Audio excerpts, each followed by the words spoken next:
जात बानी ससुरा न पीछे पीछे आई हा, हमरा खातिर जनी लार टपकई हा। उल्टी करब लारे के फेरा में डाड़ू।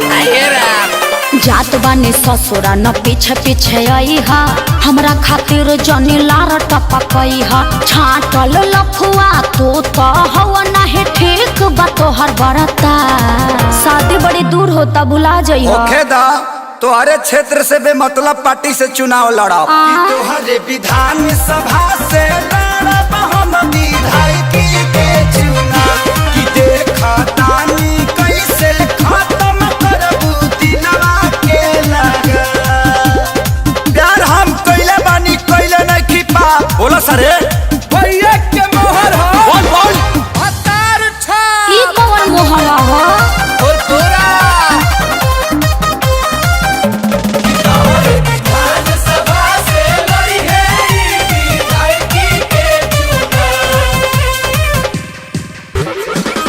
लोरावा निकलो ताटे हमारा हो नैन से, बड़ा दुख बा लागता कि रहे न देव पिया घर चैन से।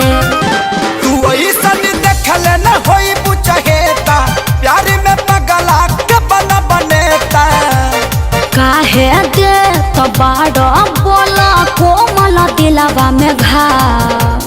कृपया अपना कीमती वोट देकर मुझे विजयी बना। कि तोहरे विधान सभा से लड़ब हम विधायकी के चुनाव। कि देखा तानी कैसे खत्म करबू दिलवा के लगा।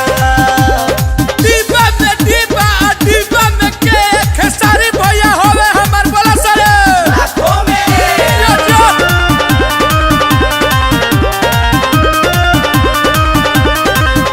ऐसन जानी करी हा कब बैटरी का वेस्ट हो। अच्छा शादी के अपनो लाइफ कॉल जाके सेट हो। तारा से जन भई रहलो त जखम दिहल न तोहर भुलाए। भौजी भौजी कह के वोट मांगे जाए। हर जोर पगला अखिलेश खेसारी बॉम्बे जाके बेची हा बड़ा पा। काहे जीत जाते तेरे द्वार पे इनार खनवा देव का। ना पोखरा तोहरे विधान सभा से लड़ब हम विधायकी के चुनाव। कि देखा तानी कैसे खत्म करबू दिलवा के लगा।